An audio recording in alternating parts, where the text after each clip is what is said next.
Grande abraço, galera. A partir de agora a gente começa a falar também de outro esporte. Normalmente a gente fala muito de futebol, mas hoje a gente abre espaço também para falar de UFC. É isso, Exatamente. Matheus? Artes marciais mistas, o MMA. A gente tem um convidado muito especial, prata aqui da casa de Alagoas, e que está fazendo muito sucesso lá no UFC, que é a maior organização de MMA do mundo, Orlando.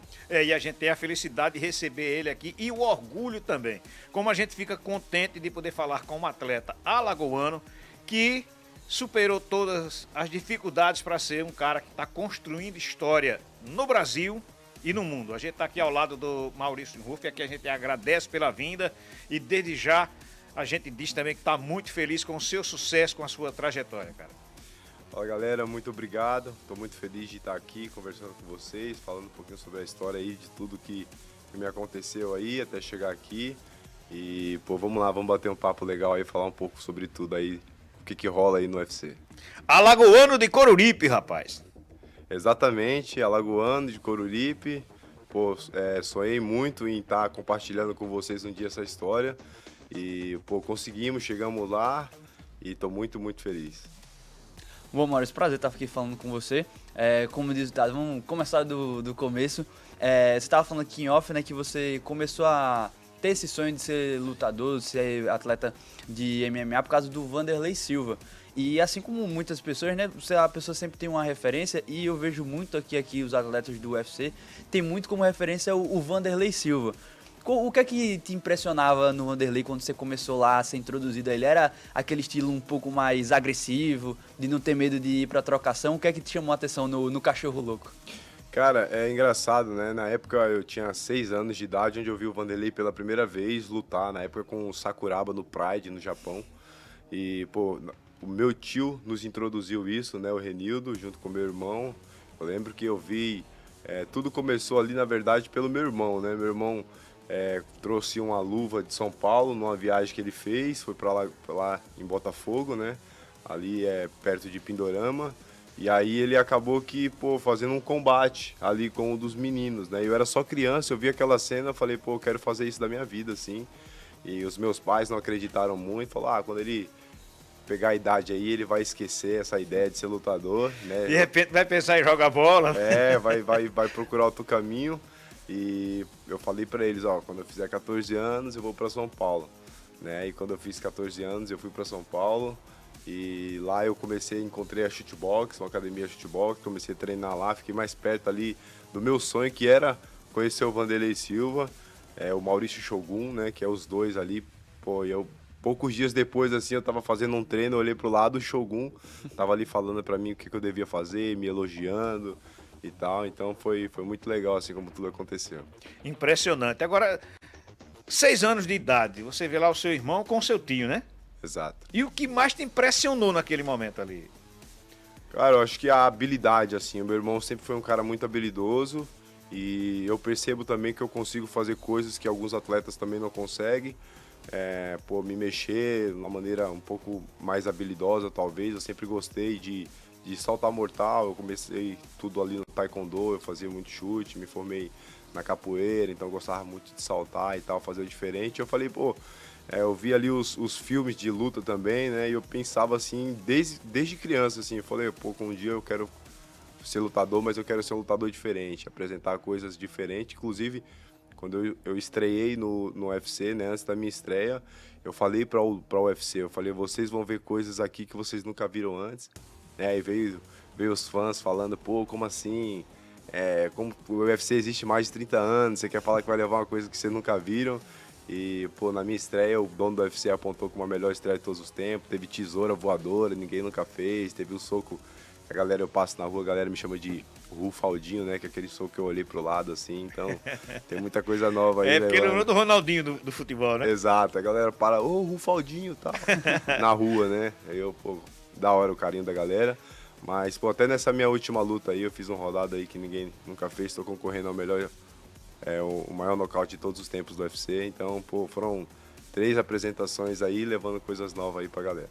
Bom, já que você puxou esse assunto, Ruf, era uma pergunta que eu queria muito fazer pra você, que é o seguinte, um pouco mais lá atrás, eu percebi que alguns lutadores, não sei se é essa a visão que você tem, vou perguntar se é. Eu percebi que os lutadores antigamente, eles tinham aquela arte marcial que eles dominavam mais, como por exemplo o Anderson era muito bom no Taekwondo, no Muay Thai, o John Jones também, aí você ia para o Lyoto, era o Karatê, só que aí você tinha outros atletas que majoritariamente tinham o Jiu-Jitsu como sua arte marcial principal, e eles focavam no principal, mas também completavam com as outras artes marciais.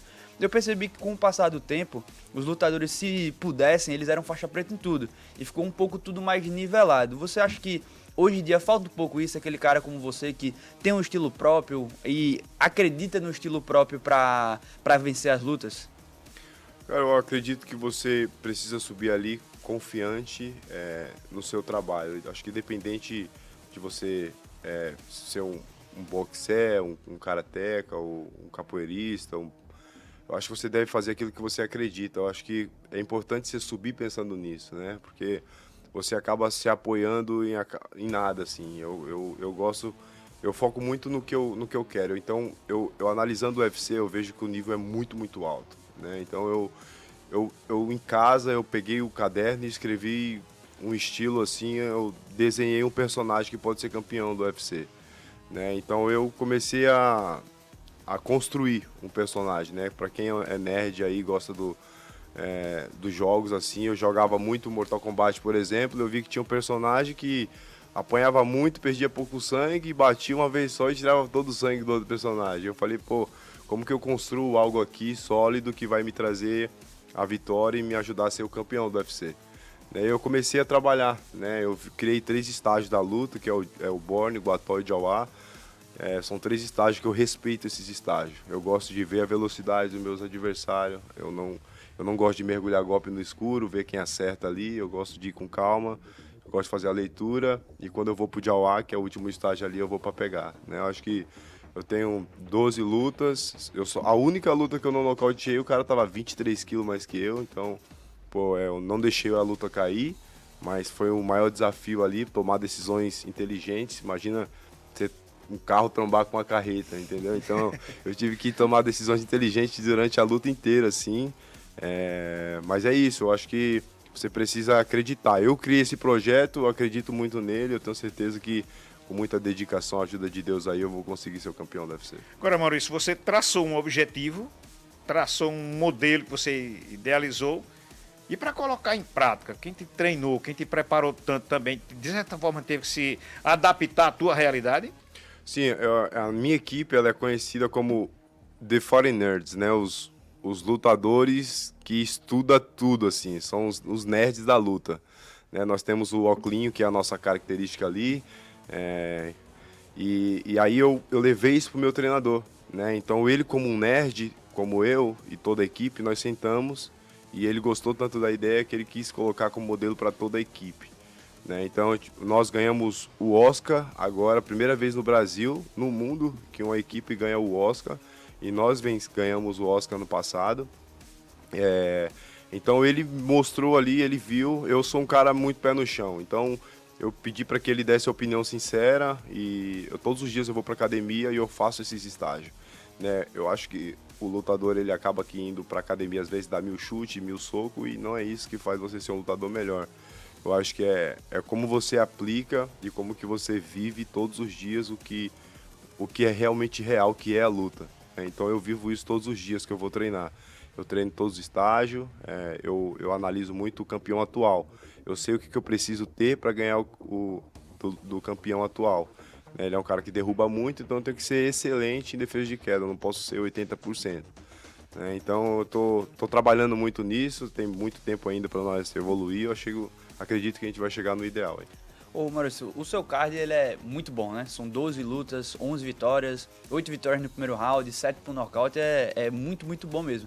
E eu percebi, principalmente nessa última luta, que muitos gringos, não só os brasileiros, muitos gringos estavam empolgados para ver você no octógono, justamente por essa característica do showman que você tem, justamente trazer essas coisas novas. O como esse seu estilo, que para os fãs é um showman porque traz o diferente, traz um diferencial pro UFC, te ajuda com você ter uma credibilidade com o UFC, você ter uma proximidade com fãs, até a parte comercial, para patrocinadores, o que esse seu estilo também agrega para você fora do octógono? Eu acho que muito, né? Eu acho que a captação da atenção dos fãs ali é o que fala. É igual você me perguntou sobre o cinturão, né? Se tá longe, se tá perto. Tipo assim, o que fala muito pro atleta ali é a performance dele ali no octógono, né? Então, o quanto que ele impressiona, né? Pô, a minha estreia foi apontada como a melhor estreia de todos os tempos. E logo em seguida eu recebi... Isso nunca aconteceu no UFC, mas em seguida os caras me deram a oportunidade de lutar no Madison Square Garden, né? Abri o card principal. Tava tudo escalado lá, repercutiu tanto a minha estreia que eu vi, cara, assim, eu fiquei até sem graça, eu confesso. Eu tava lá em Nova York, os caras tiraram o Chris Weidman, que ganhou do Anderson Sim. Silva, desceu ele uma posição e subiu eu uma posição, assim. Então, tipo, eu sabia nem... Tava assustado, né, lutar no Madison Square Garden com milhares de pessoas ali. Um monte de famoso que geralmente vai no Madison Square Garden, né? Muito, cara. Eu lembro que eu tava ali entrando em Nova York, quando eu olhei pra frente, eu vi lá o Van Damme. Aí eu falei, caramba, mano, como é que pode? Eu vi Isso é verdade, né? Cara, tipo, se é que eu tô aqui mesmo, é real. E lidar com tudo isso, né, cara? Eu venho de um lugar assim tão simples, tão pequenininho, né? E, pô, do nada você acordar naquele lugar ali. Então, Depois de quanto tempo? depois de 14 anos. Depois de 14 anos eu consegui entrar no UFC. Rapaz, eu não quero fugir da nossa realidade aqui de Alagoas. E aí tudo começou com 6 anos de idade. Exato. 14 anos, digamos que você levantou o voo, Aham. né? Mas foi um Exato. voo terrestre. A viagem para São Paulo foi um pouquinho sofrida, mas marcante para te impulsionar ainda mais, né? Sim, exatamente. Eu lembro que teve uma época da minha vida assim que eu tava indo tudo muito bem, assim, só que eu não tinha nenhum apoio, né? Eu não tinha um plano de saúde e o atleta se machuca muito, muito, muito. Verdade. E eu lembro que eu fiquei 3 anos praticamente assim numa cama, assim. Eu ia lutar, quebrava a minha mão. Eu lembro que eu tirei osso, fiz enxerto, tirei osso do quadril ali, coloquei na mão. E aí, pô, 1 ano pra recuperar. Ia lutar de novo, estourei meu joelho. E aí, cirurgia no joelho. Ia lutar de novo, pô, joelho de novo. E eu lembro que eu fiquei, assim, 3 anos nesse percurso aí, pô, e aí tava tudo travado, assim. Aí, pô, eu tive uma experiência com Deus, assim, que mudou minha vida. E aí eu comecei a envolver Deus mais na minha vida. E as coisas começaram a fluir de uma maneira, assim, surreal. Inclusive, pô, minha esposa não podia ser mãe. Minha esposa foi curada. Em 1 ano nós tivemos 1 ano e 3 meses nós tivemos 2 filhos, né? O primeiro nasceu e logo em seguida lindo, ela engravidou de novo. História de Isabel. Deus fez coisas poderosas ali na minha família. Pô, me colocou no UFC e foi esse estrondo. Aí eu lembro que eu entrei no UFC assim, eu fui lutar, né? Disputar o contrato do cinturão do UFC, o contrato do UFC. Tava com 5.000 seguidores. Pô, em 24 horas depois da estreia eu tava com 120, depois, pô, bati 300 e um pouquinho. Então foi uma loucura, assim, como tudo aconteceu.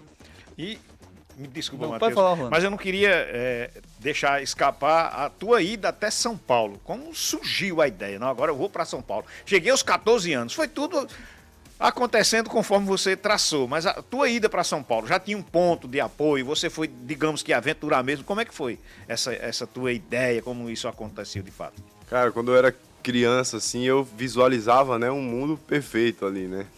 Só que quando eu saí de casa, eu dei de cara com a realidade. Eu lembro que eu fui nome clandestino na época. Não tinha ninguém, assim, como eu falei, para me ajudar. Era eu por eu. Nem os meus pais podiam fazer alguma coisa porque não podia. Eu até uso isso como gatilho, né? Porque a maioria dos jovens hoje vê a realidade dele e acha que não consegue, que não dá, que é impossível. E eu sei que Muitos não... desistem, né? Exato, muitos desistem e eu acredito muito, muito que aqui em Alagoas tem muitos futuros campeões, não só na luta, mas em qualquer lugar, também na vida. Então, pô, é muito importante eles saberem da realidade, né? Eu fui nome clandestino para São Paulo, não tinha ninguém lá para me receber, eu tive que me virar para chegar na casa do meu irmão. Primeira vez saindo de Alagoas, imagina uma criança com 14 anos de idade. Tive experiências muito ruins ali no ônibus, no caminho, né? Vendo o pessoal ali brigando, tendo problemas ali dentro, sendo jogado para fora do ônibus na viagem. Eu lembro que eu não saía nem para usar o banheiro, de tanto medo que eu tava. Então a viagem era para ser 3 dias, viraram 5, quase 6. Né? Então, pô, eu me virando sem dinheiro ali, comendo o que dava, né? Mas, pô, eu cheguei lá, cheguei na casa do meu irmão. Esse meu irmão que me incentivou para a luta já morava em São Paulo. Então, pô, fiquei um tempo na casa dele ali, mas não tinha nenhuma academia na redondeza ali por onde ele morava. Então eu fui para outros lugares, pedi para ficar na academia, para cuidar da academia, limpar a academia e usar, né? Então eu pagava a minha mensalidade cuidando ali da academia, né? Isso foi por muito pouco tempo, porque os caras viram um talento em mim, então começaram a me ajudar. Depois voltei a morar com meu tio começou a me ajudar, né? De alguma maneira ou de outra. Eu vi que Deus colocava sempre pessoas assim, né? Para me ajudar. Eu nem gosto de compartilhar muito essa história, mas até para fixar na cabeça da nova geração que tá chegando aí, que, pô, teve uma época que eu não tinha, assim, o que comer, assim, cara. E o atleta treina muito forte, né? Eu treinava muito forte. Na época de 17, 18 anos, pô, comia que nem um leão, né? O jovem come muito, cara. Então, pô, eu lembro que se eu tivesse muito, eu fazia as contas, eu comia 3 pão. Um de manhã, meio-dia e um à noite. Caramba. Se eu comesse 2 pão meio-dia porque eu tava com muita Ia fome, faltar na outra hora. à noite eu não comia, entende? Ou era abençoado pela vida de alguém. Então foi muito duro mesmo, não foi fácil, mas Deus assim sempre me ajudava, colocava pessoas especiais assim do meu lado, e hoje aí pra glória de Deus eu tô no maior evento do mundo, né? Então, pô, valeu muito a pena, eu tô vendo muitas vidas ser transformadas além da minha, Deus tem me dado a oportunidade e isso é muito, muito, muito gratificante. Como, Maurício, você está falando da sua realidade e você ia falando, eu lembrei de tem outros atletas que chegaram no UFC que também tem essa mesma fala, ó, não tinha como pagar academia, ficava lá cuidando. Muitos atletas compartilham dessa mesma realidade. E você acha que o atleta brasileiro, por passar por essas dificuldades, ele acaba criando um diferencial quando ele chega no alto nível, ele dá mais valor àquele lugar que ele está? Porque eu noto que alguns atletas americanos, eles desde cedo têm uma academia para lutar, eles têm um apoio, uma base financeira interessante para você ter um início de carreira. Tem agora essa cultura da Rússia que está ficando muito famosa, né? Com os campeões que estão aí em vigor, e também o Makachev, muitos campeões russos. E eu vejo que o atleta brasileiro tem muito disso, da dificuldade até chegar ao topo. Você acredita na sua experiência e de outros colegas, né? Por exemplo, o Poatan também tem uma história de vida que é muito complicada e conseguiu superar. Você observando isso do atleta brasileiro, realmente é um diferencial? Chega lá no topo e dá um valor a mais do que os outros atletas acabam dando? Cara, eu acho que depende muito de como você vê tudo isso, né? Às vezes o cara não tem nada e começa a ganhar alguma coisa e sobe pra cabeça, o cara acaba aqui não sabendo administrar isso. Eu acredito que você precisa ter uma boa base ali, ter pessoas, né, que esteja realmente se importa para te ajudar e principalmente você dar ouvido a elas. Eu acredito que, pô, isso foi uma das grandes vantagens que eu tive, assim, tive pessoas muito, muito especiais que me ajudaram a conduzir tudo isso. Eu acho que também no meio dessa jornada você começa a ter experiências que vai te amadurecendo, você vai, né, aprendendo a lidar. Tem momentos que realmente é difícil de lidar, mas, por exemplo, o americano tem tudo, tem muito mais oportunidade e, pô, eles não se vitimizam, sabe? Eles vão pra cima, se entregam pra caramba, assim, dá o melhor deles e eu acho que é como você vê, né, tudo isso. Então eu acredito, cara, que é muito, muito importante você ter uma boa base ali, né? E, pô, eu sinto que eu sou cristão e Deus, ele me direcionou, assim, muito, assim, cara. Principalmente no momento que eu comecei a entregar nas mãos dele, eu sentia de perto, assim, uma condução de Deus na minha vida, até hoje. Por isso que, pô, todas as vezes que eu subo ali no octógono, eu falo de Jesus, assim, eu falo do que Deus fez na minha vida. Eu vejo esse cuidado. Eu acho que como você vê isso, como que você trabalha a sua cabeça, eu acho que nesse nível aí é importante você ter uma equipe muito boa, né, para te direcionar, para falar o que você precisa ouvir, não o que você quer ouvir. Importante isso. É muito importante e eu acho que esse é o melhor caminho para você entregar o seu melhor. O Maurício tem falado muito aqui em Deus. E Deus ajuda todo mundo. Agora precisa que você permita que Ele lhe ajude. Precisa você ter a humildade de pedir. E também reconhecer que nem tudo que você vai pedir você vai ser agraciado. Porque tem o merecimento também. Então, cara, pede sempre a Deus, pede a intercessão de Nossa Senhora que você vai conseguir seu objetivo. Agora eu percebi em tudo que você fala, Maurício, que você traçou uma meta. Eu quero ser isso aqui, vou lutar por isso aqui. Aí procurou as pessoas certas. E a impressão que eu tenho é que você é muito seletivo, inclusive, com suas amizades, né? Sim, eu acho que principalmente nessa fase, né? Eu tô com 2 pessoas aqui, comigo, né? E uma delas, pô, eu conheço desde quando eu era criança. Eu falava, Cita aí o nome dos É o- coruripenses. é o Almir, o Jefferson tá aqui. É o negão do som aí. Pô, tô muito feliz assim, de ter eles aqui. Pô, é um cara que eu falava pro Almir quando criança ainda. Eu falava, ó, um dia eu vou ser lutador, a gente vai comprar uma fazenda. Ele ama muito trabalhar com animais e, pô, você vai trabalhar na minha fazenda lá e vai ser É o muito vaqueiro legal. hoje? E hoje ele tá fazendo exatamente isso, né? Deus permitiu Show, viver rapaz. isso. Então, pô, não é um sonho só meu, né? Eu vejo muitas pessoas assim também se realizando. E eu acho que é muito importante, né? Você tomar cuidado com as pessoas que estão tão próximas a você, né? Você acaba se decepcionando durante a jornada e tomando as decisões certas aí. Mas isso aí acaba que nos construindo melhor, nos amadurecendo e nos fazendo pessoas melhores também. Maurício, além do cinturão do peso leve, obviamente, que você sonha e você já falou que é o objetivo, tem algum outro sonho dentro do UFC que você traça aí planos, lutar em tal lugar, pegar tal adversário? Você tem algum planejamento além do cinturão? Além do cinturão, eu tenho um plano de falar do que Deus fez na minha vida. Eu quero muito viajar o mundo, quero escrever um livro, quero fazer um filme um dia e eu tenho certeza que isso vai. Não precisa ser eu, mas eu quero um dia que as pessoas vejam ali como que é estar dentro do UFC, uma imagem de dentro ali, como que é que o atleta, né, pô, passa por tudo aquilo. Eu acredito que o que eu vivi aí desde a cura da minha esposa, né, da endometriose, os 2 filhos, eu acho que essa mensagem tem que ser passada aí. Eu tenho certeza que vai transformar muitas vidas. Na última mensagem que eu falei sobre o suicídio no UFC, né? Pô, eu quis também seguir esse caminho uma época. Eu lembro que, pô, depois da luta, eu olhei o Instagram, 4,6 milhões de pessoas viram o vídeo. Eu recebi milhares de mensagens falando, pô, eu lembro que uma mais chocante assim, eu lembro que uma mãe falou pra mim assim, obrigado porque você falou sobre o suicídio e obrigado porque você inspirou. Eu só fico triste porque meu filho não ouviu essa mensagem ontem, porque antes de ontem ele tinha tirado a vida dele. Eu tenho certeza que se ele tivesse visto essa mensagem sobre o suicídio, sobre Jesus, como você fala, ele não teria tirado a vida dele. Mas eu agradeço porque muitas pessoas vão ouvir essa mensagem e não vão, né? Inclusive uma história engraçada aqui e arrepiante ao mesmo tempo, né? Mas eu estava no Rio de Janeiro depois dessa mensagem, fui tirar o meu visto no Rio e eu conheci um cara, o cara não parava de me olhar no aeroporto e eu já tava estranhando aquele cara me perseguindo, eu olhava pro lado, o cara me seguindo. E aí o cara falou, mano, o voo atrasou. Ele falou, você não quer ir comer comigo ali, velho, alguma coisa? Eu falei, mano, não conheço o cara. Aí eu olhei pra ele, eu medi, eu falei, meu, não é possível que esse cara vai bater em mim. Eu tô treinadinho, Logo em tô mim. pronto. Eu falei, vamos comer. Ele sentou na mesa e falou, eu tô vendo que você tá vestido de UFC. E eu tinha tirado a barba, né? Ele não tava me reconhecendo, né? Ele só se encantou pelo fato de eu ser atleta do UFC, tava com roupa do UFC.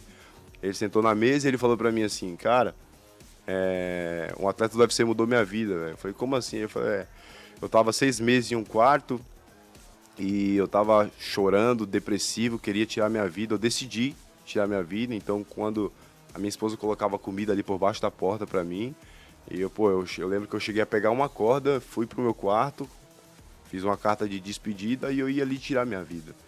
Só que daí eu peguei o meu celular e tinha um cara falando do UFC, pô, não tire a sua vida, não dê ouvido a essas vozes mentirosas, entrega a sua vida a Deus, conheça a Deus e Ele vai mudar a sua vida como mudou a minha.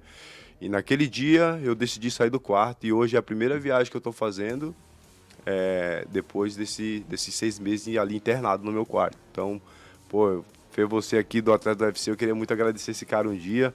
Aí eu falei, e quem é esse cara?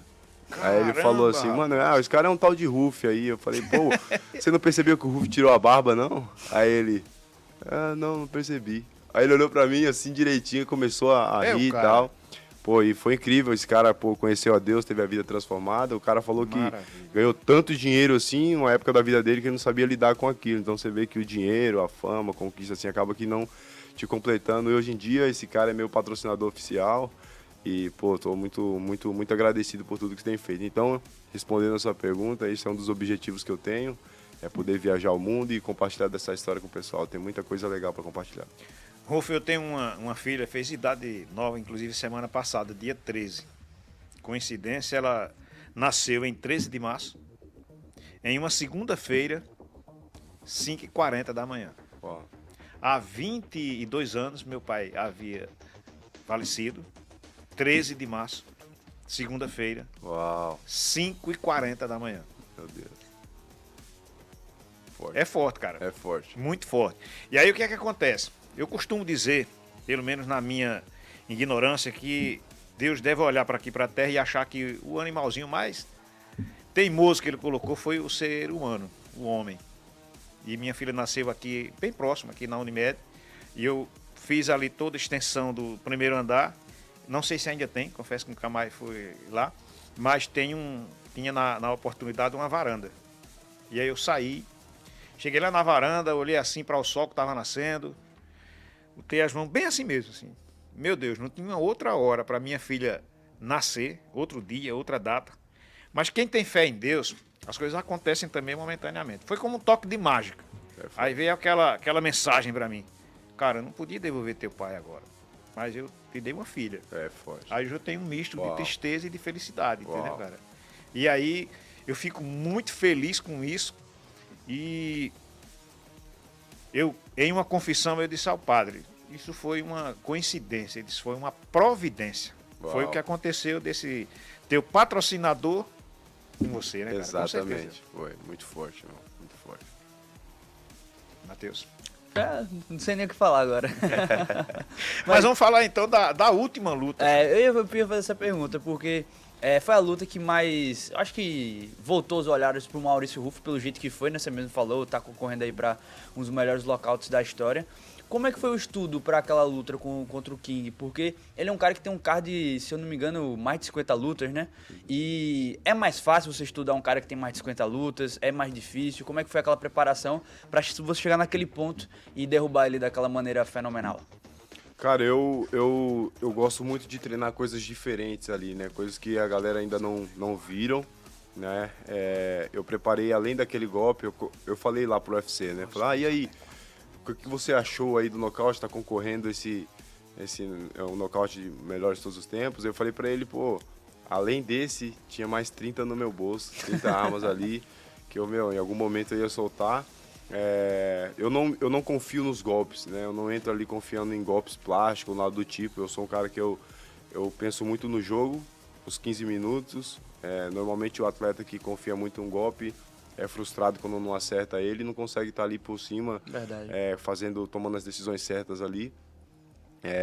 Eu acredito muito no jogo, mas pô, uma vez que eu domino o adversário ali, eu sempre jogo as coisas diferentes. Né? Então, eu acredito que sim, foi muito bom para mim, né, ter respondido à altura a expectativa da galera, conseguir esse nocaute assim da maneira que foi. Mas é uma coisa que eu já treino sim, eu sempre treino na academia, coisa diferente. Eu tava aquecendo o golpe, né, da luta. Eu vi os vídeos de você no aquecimento e a galera falando, ó, já tava lá no aquecimento já preparando o ponto certo. Exato, nos treinos de sparring eu fiz em quase todos os meus adversários, nos meus colegas de treino. Eu não dava o chute, né? Eu parava na cabeça deles ali para não machucar, mas eu sabia que no momento certo ali, eu tivesse a oportunidade, ele tivesse de costas na grade, ele não ia conseguir sair. Ô Maurício, o garoto saiu de Coruripe, foi a São Paulo e agora Miami? Já viajei bastante, aí fui para Taiwan, os caras vão me levar para Japão agora para conhecer a galera da One Piece. Lutei agora em Las Vegas, Nova York, agora estou indo lá para Miami. E, pô, tenho certeza aí que tem muito lugar ainda para visitar. E nesse momento aí seu de vida, de profissional, Maurício, você, quando olha lá para trás, você fala muito sobre a questão de ter traçado um plano, ter criado esse caminho, mas quando você olha lá para trás, até falando assim a parte religiosa mesmo, você se sente um cara mais do que abençoado ou você ainda acredita que pode ir ainda ter mais bênçãos, ter mais coisas importantes dentro da sua vida profissional e pessoal? Cara, a Bíblia fala que pô, Deus ele faz muito maior do que as nossas expectativas e assim tem acontecido na minha vida. Eu tenho visto que Deus tem me levado muito longe. Em tão pouco tempo, o nome está tão grande no UFC. Né, pô, eu dou toda a honra a Deus assim, de todas as coisas, porque vários momentos assim eu quis parar, eu não queria continuar, eu quis desistir, mas de alguma maneira Deus me colocava de pé ali, eu continuava andando. Mas sim, eu acho que estamos num começo aí de uma coisa ainda muito maior. É só continuar se dedicando, trabalhando, levando isso aí muito a sério. E eu tenho certeza que a gente vai dar voos muito maiores, né? Olhando para a criança lá hoje pô, eu tô orgulhoso, assim, de mim, pô. Orgulhoso de onde eu cheguei. Eu tô vendo realmente que Deus realmente é muito poderoso, porque a gente acreditar e viver é totalmente diferente, né? Então eu tô vendo isso de perto, assim, como que Deus pode me surpreender. Tá surpreendendo a mim, né? Todos os fãs que têm me acompanhado, a galera fala, pô, mas como? Como assim, na segunda luta, o Dana White escolhe ele para lutar pro presidente do Brasil lá. Porque ele entrou na época, né? O Donald Trump e o Elon Musk entrou no ginásio e eu entrei em seguida, né? Como eu falei, levantar a cabeça ali, ver o Van Damme, Chuck Norris, todo mundo ali. Eu falei, caramba, mano, como é que pode uma coisa dessa? Até ali dentro do octógono, lá pro Madison Square Garden, né? Tipo, o maior de todos, o ginásio ali, onde tantos atletas sonham em entrar ali, eu ter lutado. Então, pô, eu tenho certeza aí que vão provar ainda coisas muito maiores. A Bíblia diz, ide e evangelizai. Quando a gente foi pautado para fazer a matéria com você, sorte nossa, né, de ter esse privilégio, aí eu fui olhar o teu Instagram, muitas mensagens bíblicas, cara. O primeiro vídeo que eu vi foi passando exatamente uma mensagem. Como é o teu dia a dia, o teu momento de oração, de conversa com Deus? Eu falo hoje que eu sou uma mensagem. Então Deus pode me levar onde eu for e eu vou falar de Deus por onde eu passar, assim. Então por isso que eu sempre encontro um meio aqui de falar, né? Na mídia gringa, aqui, em qualquer lugar. Eu tenho 15 segundos para falar quando eu pego o microfone no UFC, eu dou 10 segundos ali para falar algo de Deus. Né? E a minha rotina, todos os dias eu acordar, a minha prioridade é Deus. Eu acho que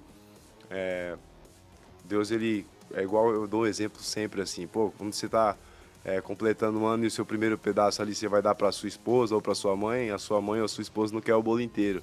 Ela quer, né, a mensagem de que eles são prioridades para você. E Deus é a mesma coisa. Deus, ele quer só a sua prioridade ali, ele quer que ele seja o primeiro. Eu dou toda a honra a ele. Eu sou um cara que eu acordo, eu não falo com ninguém antes de me dobrar ali ao joelho e falar com Deus. E, pô, tô sempre na igreja, quero muito conduzir os meus filhos também nesse caminho. A minha esposa também é a mesma coisa, então eu percebi assim que tem sido muito bom, assim. Essa é a minha rotina. Todas as vezes que eu vou lutar, eu gosto de subir a montanha para orar a Deus e pedir para que Deus possa me conduzir e me ajudar. Não peço a vitória, mas eu peço que, pô, a vontade dele seja feita e que eu possa compartilhar dessa mensagem. Então essa é a minha rotina, assim, como cristão. Maurício, você também falou bastante, né, essa questão de, pô, cheguei lá em Nova York, vi o Trump, vi o Elon Musk, vi o Chuck Norris, e eu vejo que você também é muito ligado a muitas coisas da mídia, né, vai pro Japão, conhecer a galera do One Piece e tudo mais. Qual foi a pessoa que ou falou com você, te cumprimentou, mandou uma mensagem que você falou assim, eu nunca imaginava que esse cara ia estar interagindo comigo diretamente e foi fenômeno? Nossa, muitas pessoas, cara. Muitas pessoas. Mas, pô, Conor McGregor Ele é mala mesmo? Cara, ele não é malo, ele é um cara muito legal. Só que ali muitos lutadores adotam um personagem. Por exemplo, o Israel Design, os brasileiros acabam que não gostando muito. O cara mandou mensagem, se esforçou e falou pra mim assim, muito bom, depois da luta. Né, tentando falar português ali. Cara, são pessoas muito legais. Eu acho que, por exemplo, o Conor, eu não tenho nada contra, eu acho que cada um, como eu falei, né, a questão da confiança, o que você precisa entregar e ser para chegar ali e você tirar o seu melhor. Né, eu consigo tirar o meu melhor sendo eu. Esse cara que você está vendo aqui é o cara que está com os amigos, é o cara que está em todo lugar. Eu sou esse cara, eu me sinto leve sendo eu mesmo, não tentando ser um personagem aqui. Tem pessoas que gostam de ser um personagem. E o Conor, cara, é um cara que, pô, mesmo da maneira dele, a galera, todo mundo sabe quem ele é. Foi o cara que mais fez dinheiro no UFC. E, pô, o dinheiro é bom porque acaba ajudando o máximo de pessoas possíveis e a família, enfim. Né? Então, foi isso. Eu acho que o Conor e tenho certeza que daqui a pouco também vou estar indo conhecer o Neymar aí, meu empresário tá organizando essa daí, até pela semelhança ali. Eu costumo falar que o Neymar, ele me ajudou a nocautear o O King? O King Green agora, né? Porque ele faz uma finta, e como eu falei, eu fico criando os personagens, e aí eu vi um drible que ele faz um em cima do outro, e foi exatamente o que eu fiz. Eu fiz 2 fintas em cima da outra até chegar ao chute. Cara, nem esperava que o chute ia chegar, o chute chegou no final, né? Então, é isso. Eu acho que tem muita coisa ainda pra gente se surpreender aí pelo caminho. Como é o Maurício no dia de lazer, hein, Maurício? Cara, Vendo luta?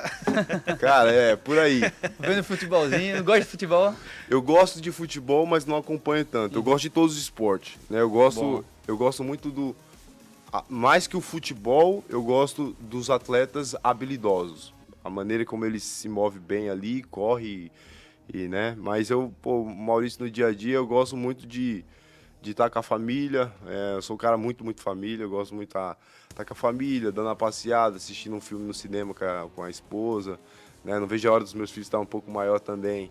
Não quero que eles cresçam, mas ao mesmo tempo quero que eles cresçam felizes, compartilharem desse momento conosco, assim. Eu gosto de viajar, eu gosto de passar tempo com a família. Eu acho que isso é o meu maior passatempo, assim. É o que eu mais eu gosto e aproveito. Ô, Maurício, você falou que gosta de muitos esportes, né? E você agora está num país, né, lá nos Estados Unidos, que tem muitos esportes diferentes, né? Você está em Miami, lá tem um time de basquete muito bom, que é o Miami Heat, tem o Miami Dolphins na NFL. Você já pôde ir para esses jogos, já pôde observar de perto essas ligas americanas que são, pelo menos para mim, são fenomenais? Cara, sim, eu tive uma experiência agora com futebol americano. O UFC me proporcionou esse momento aí, foi muito legal. Né? Vi algumas corridas também de carro ali, legal. Tenho amigos que são corredores profissionais também. E, até falando do passatempo aí, eu pilotei uma Ferrari agora no UFC, me deu essa oportunidade lá. E eu acho que vai ser uns passatempos bons aí. Eu vou acabar pegando uma Ferrari lá nos Estados Unidos e acelerando bastante, vai ser legal. Quando é que viaja para Miami? Eu viajo na próxima semana para Miami, vou ficar lá de guest fight, tirar foto com os fãs. Valeu, então. Mais alguma coisa, Matheus? Não, Lamentavelmente tá terminando, né? Exatamente, mas foi um baita prazer conhecer você, Rufo. Como eu falei, tava meio afastado do UFC, você e o Poatan, justamente pela essa questão do showman, me reaproximaram. E desejar a você sucesso, que logo mais a gente esteja falando de um campeão do UFC alagoano. Maurício, prazerzaço, cara, ter você aqui. Prazerzaço conhecer você. Ser humano incrível, cheio de fé, cheio de graças alcançadas, mas solicitadas. Tem que lembrar disso também, certo? Então, maravilha, cara. Eu desejo para você todo o sucesso do mundo. Confesso que virei fã do profissional e do ser humano. Papai do céu te abençoe sempre, cara. Amém, amém. Muito obrigado, Gazeta News Esportes aqui. Muito obrigado pela oportunidade de compartilhar com vocês aí um pouco da história. E, deixando uma mensagem aí pra nova geração. Acredita aí nos seus sonhos, coloca Deus aí na sua vida, vai pra cima. Eu cheguei, você também consegue chegar. E, é isso aí. Trabalha duro, vocês vão conseguir. Tamo junto. Um prazer. Prazer também estar com você. Olha, toda a história do Maurício será contada também no portal gazetaweb.com e também no jornal Gazeta de Alagoas, através da nossa Natália, que copiou tudo aqui para poder passar também para você e com mais algumas coisas que ela ia perguntar para o Maurício. Então, grande abraço para você que esteve conosco do início ao fim.